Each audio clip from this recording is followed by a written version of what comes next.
A cerca ao redor do Capitólio foi finalmente removida. A violência esperada no fim de semana não ocorreu, embora o evento tenha terminado sem incidentes. Houve alguns confrontos e 4 prisões. O secretário de Segurança Interna, Alejandro Mayorkas, esteve na fronteira sul ontem. Isso ocorreu após milhares de imigrantes ilegais do Haiti terem sido removidos debaixo de uma ponte em Del Rio, no Texas. E os democratas do Senado estavam planejando incluir a reforma da imigração como parte do pacote de reconciliação de 3,5 trilhões de dólares. Mas ontem os parlamentares decidiram que esta seria uma mudança de política muito grande para o processo de reconciliação. Confira todos esses assuntos hoje no Diante dos Fatos.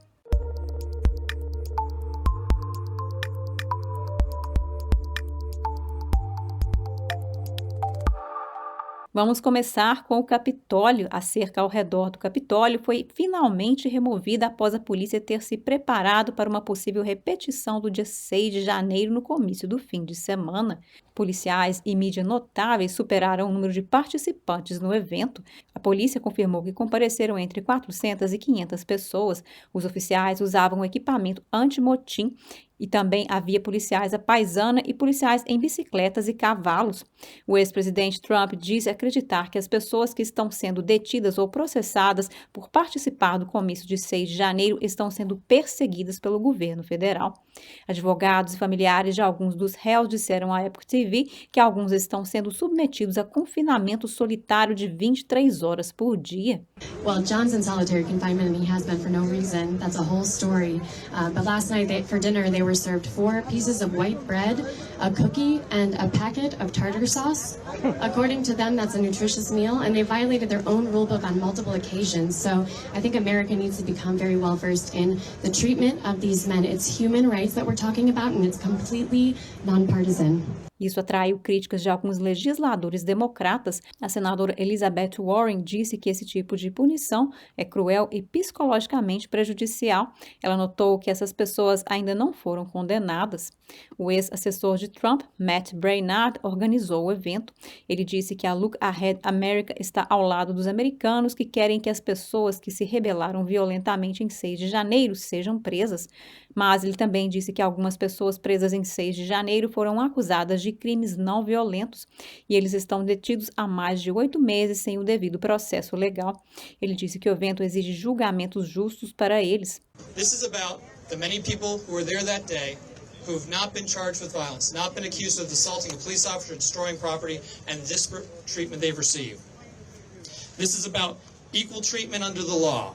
This is about a public investigation into many of the things that happened that have not been investigated publicly or third-party oversight, especially the death of Ashley Babbitt.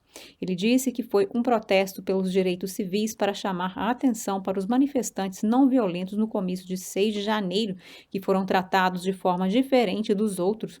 Ele mencionou pessoas que protestaram contra o juiz Brett Kavanaugh e também entraram em prédios do Congresso do Capitólio, onde funcionários públicos ainda trabalhavam. Nesse caso, muitas pessoas foram acusadas de contravenções depois que alguns manifestantes bateram nas portas da Suprema Corte. O FBI prendeu 535 pessoas durante a violação do Capitólio em 6 de janeiro e tem havido preocupações em torno das condições em que os manifestantes foram mantidos. Os advogados que representam alguns deles dizem que cerca de 50 pessoas estão atualmente detidas antes do julgamento. Os advogados John Pierce e Stephen Metcalf representam alguns dos réus. Metcalf disse ao The Nation Speaks da NTD em julho que cerca de 50 deles estão sendo mantidos em confinamento solitário por 23 horas por dia, em condições que são inconstitucionais e violam todos os direitos humanos básicos. Eles estão sendo detidos por juízes federais de acordo com a Lei de Reforma Fiança de 1984. Sob certas circunstâncias, ela autoriza a prisão preventiva se acreditar que os indivíduos são uma ameaça para a comunidade ou um risco de fuga. Metcalf disse que esse ato foi reinterpretado para se aplicar aos detidos de 6 de janeiro. Ele disse que eles estão na prisão há meses e provavelmente permanecerão na prisão por muito mais meses até o dia em que forem julgados. Ser libertado sob fiança pré-julgamento é a norma, portanto, é atípico que isso seja realizado antes do julgamento. O filho de Ned Lang, Jake Lindsay, está recebendo um tratamento particularmente severo. Jake está atualmente detido em uma prisão em Washington, D.C., em uma área chamada O Buraco. Ned Lang disse ao programa The Nation Speaks que Jake não tem acesso quando seu advogado desce e fala com ele. Ele não tem acesso a uma consulta privada com um advogado. É como se você estivesse em um país de terceiro mundo. É inacreditável pelo que ele está me dizendo e pelo que estou ouvindo. É um confinamento solitário de 23 horas e 1 hora fora por dia. É horrível, disse ele. Metcalf detalhou as condições de Jake, dizendo também: disseram-me que a água é preta. Ele tem que filtrar a água por meio de uma meia para até mesmo beber a água. Além de sair apenas 1 hora por dia, também tem o fim de semana, quando ele não sai de jeito nenhum, não pode tomar banho nem fazer a barba dias a fio. Qualquer coisa que eles façam, ou se alguém falar em seu nome, de repente, eles são perseguidos ainda mais e em seguida são colocados em uma condição perigosa e anti-higiênica, disse ele. Algumas das acusações mais comuns no evento de 6 de janeiro são entrar ou permanecer intencionalmente em qualquer edifício ou terreno restrito, sem autoridade legal e entrada violenta e conduta desordenada nos terrenos do Capitólio. Nenhum deles enfrenta acusações de insurreição. Até agora, apenas 59 pessoas com acusações federais se declararam culpadas, incluindo o xamã QAnon Jake Angeli. Em julho, o primeiro detido foi condenado a 8 meses de prisão. 100 a 200 pessoas foram detidas sem fiança desde que foram presas em Shanley Street.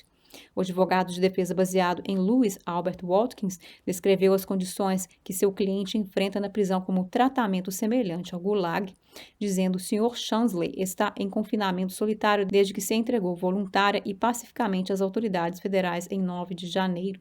Sua saúde mental e bem-estar emocional estão significativamente afetadas. Sua capacidade de se concentrar em sua própria defesa foi prejudicada. Ele não foi violento, desordenado ou destrutivo de nenhuma maneira.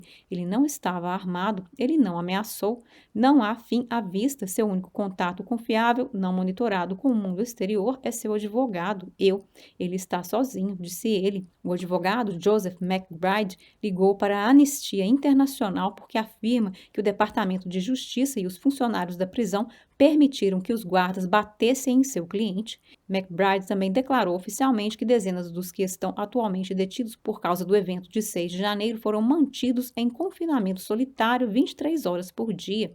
E agora vamos voltar para a fronteira sul. O secretário de Segurança Interna, Alejandro Mayorkas, visitou a fronteira ontem. Ele tinha um aviso para quem tentasse entrar ilegalmente nos Estados Unidos. If you come to the United States illegally, you will be returned. Your journey will not succeed and you will be endangering your life and your family's lives.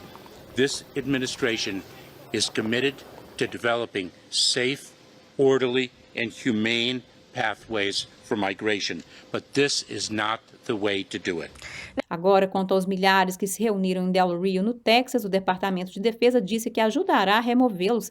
Autoridades do Pentágono dizem que o plano é transferi-los para outras instalações de processamento de alfândega e proteção de fronteira.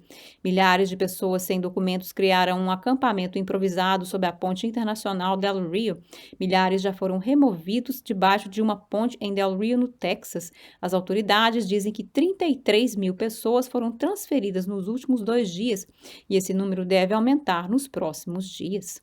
Around the clock to expeditiously move migrants out of the heat elements and from underneath this bridge to our processing facilities in order to quickly process and remove individuals from the United States. O secretário de Segurança Interna, Alejandro Mayorkas, disse que eles acrescentaram cerca de 600 agentes para controlar a situação. Of course, we are increasing the frequency and size of the repatriation flights. The border is not open and people should not take the perilous journey here. We are returning people to other countries. Os haitianos cruzaram do México para Del Rio por quase 3 semanas. Os Estados Unidos bloquearam a travessia no fim de semana e começaram a levar algumas pessoas de volta para casa.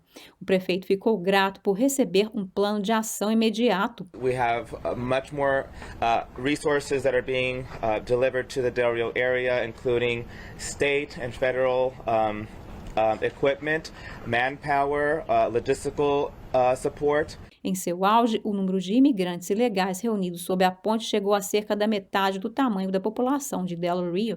O prefeito democrata perguntou ao presidente Biden onde está o plano para proteger nossa fronteira sul. O primeiro voo de volta ao Haiti chegou na tarde de domingo. Uma mulher deportada disse que deixou o Haiti em busca de um futuro melhor porque a economia de seu país não é capaz de oferecer oportunidades. If jobs could be created, we would never have exposed ourselves to this misery in other countries. O primeiro-ministro do Haiti, Ariel Henry, prometeu ajudar os haitianos expulsos e implorou que eles tentassem construir um futuro no Haiti. As autoridades dizem que estão trabalhando com países de origem e temporários para aceitar migrantes que já residiram nesses países. Eles também estão trabalhando para devolver os indivíduos ao Haiti e a outros países de origem. No próximo mês, as autoridades irão fornecer transporte aéreo e suplementar os esforços atuais. Eles devem terminar em torno de 20 de outubro. E os democratas do Senado queriam incluir a reforma da imigração como parte do pacote de reconciliação de 3,5 trilhões de dólares. Mas, no fim de semana, um parlamentar decidiu que essa seria uma mudança de política muito grande para o processo de reconciliação. O parlamentar é um funcionário apartidário, ele escreveu. Mudar a lei para abrir caminho para o status de residência permanente legal é uma mudança política tremenda e duradoura que diminui seu impacto orçamentário. Esse é certamente um golpe para os esforços do governo Biden em fornecer status de permanência para milhões de imigrantes sem documentação nos Estados Unidos. A rota de reconciliação teria permitido aos democratas aprovar mudanças de imigração politicamente controversas com apenas 50 votos no Senado, em oposição aos 60 usuais exigidos. O plano teria fornecido green cards para os chamados sonhadores, ou Dreamers, que são detentores do status de proteção temporária e trabalhadores essenciais sem documentos. E agora, antes de terminarmos, o Cidadão Kane, considerado o maior filme de todos os tempos, está comemorando o seu 80º aniversário. E para marcar a ocasião especial, ele será relançado em alguns cinemas. O filme gira em torno da ascensão e queda do magnata editorial Charles Foster Kane, interpretado por Orson Welles. Lançado em 1941, o filme foi indicado a 9 prêmios da Academia e ganhou o prêmio de melhor roteiro. A Phantom Events está realizando o lançamento de 2 dias juntamente com filmes clássicos. A primeira exibição no telão foi no domingo, dia 19, a próxima será na quarta-feira, dia 22 de setembro. Por hoje é só no Diante dos Fatos. Obrigada por assistir e até a próxima!